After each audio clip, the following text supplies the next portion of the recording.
கர்த்தருக்குள் பிரியமானவர்களே, ஏப்ரல் 11 இன்றைய பனித்துளிகளின் தலைப்பானது ஜெயம் வரும் திசை.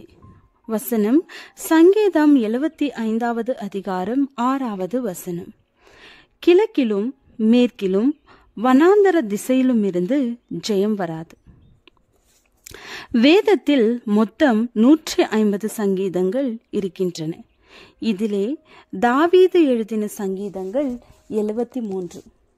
ஆசாப் என்ற பக்தன் எழுதியது 12 சங்கீதங்கள். கோராகு புத்திரர் எழுதின சங்கீதங்கள் 11. சாலமோன் 2 சங்கீதங்களை எழுதியிருக்கிறார். மோசே 1 சங்கீதத்தையும் ஈத்தன் என்பவர் 1 சங்கீதத்தையும் எழுதியிருக்கிறார்.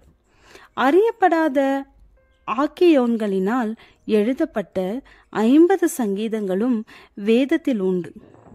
சங்கீதங்கள் மூலம் பரிசுத்தவான்களுடைய உள்ளங்களை அறிந்து கொள்ளலாம். அவர்கள் கண்டுபிடித்த உண்மைகளை அறிந்து கொள்ளலாம்.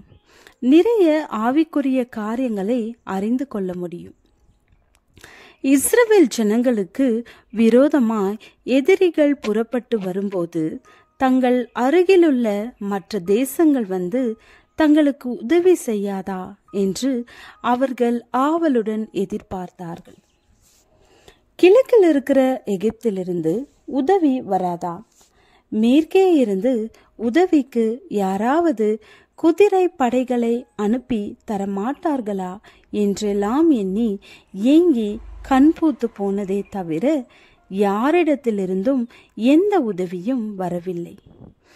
நீங்கள் பார்க்க வேண்டிய திசை மேற்கும் அல்ல, கிழக்கும் அல்ல, வடக்கும் அல்ல, தெற்கும் அல்ல. அப்படியானால் எந்த திசையை நோக்கி பார்ப்பது? தாவீது சொல்கிறார், எனக்கு ஒத்தாசை வரும் பர்வதங்களுக்கு நேராக என் கண்களை ஏறெடுக்கிறேன். வானத்தையும் பூமியையும் உண்டாக்கின கர்த்தரிடத்திலிருந்து எனக்கு ஒத்தாசை வரும். உங்களுக்கு ஒத்தாசை அனுப்புகிறவர் நீங்கள் நேசிக்கிற ஆண்டவராகிய கர்த்தர் ஒருவரே. கொஞ்ச பேரை கொண்டாகிலும் அதிகம் பேரை கொண்டாகிலும் ஜெயத்தை கொடுப்பது அவருடைய கைகளிலே இருக்கிறது. இஸ்ரவேலருக்கு விரோதமாய் கடற்கரை மணலத்தனையான மீதியானியர் வந்தபோது கிதியோன் எந்த திசையையும் நோக்கி பார்க்கவில்லை. மேலே நோக்கி பார்த்து கர்த்தரையே சார்ந்து கொண்டார். கர்த்தர் அவர்களோடு இருந்ததினாலே 300 பேரை வைத்து கொண்டு மீதியானியரின் பாளையத்தை கிதியோன் முறியடித்து போட்டார். ஒரு நாள் எசேக்கியா ராஜாவுக்கு விரோதமாய் யுத்தம் வந்தது. ஆசிரிய ராஜாவான சனகரிப் கலங்கும்படியான நிருபங்களை எழுதி அனுப்பினான்.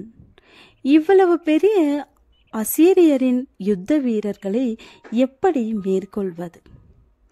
எசேக்கிய ராஜா கிழக்கையும் மேற்கையும் பார்க்காமல் தேவனையே நோக்கி பார்த்தார். கர்த்தர் தம்முடைய தூதனை அனுப்பினார். அப்பொழுது கர்த்தருடைய தூதன் புறப்பட்டு அசீரியரின் பாளையத்தில் 190,000 பேரை சங்கரித்தான். அதிகாலமே எழுந்திருக்கும் போது இதோ அவர்கள் எல்லாரும் செத்த பிரேதங்களாய் கிடந்தார்கள். வனாந்தர திசையிலிருந்து ஜெயம் வராது, கர்த்தரிடத்திலிருந்துதான் ஒத்தாசை வரும் என்பதே ஜெயம். நம்முடைய கர்த்தராகிய இயேசு கிறிஸ்துவினாலே நமக்கு ஜெயம் கொடுக்கிற தேவனுக்கு ஸ்தோத்திரம். ஆமென்.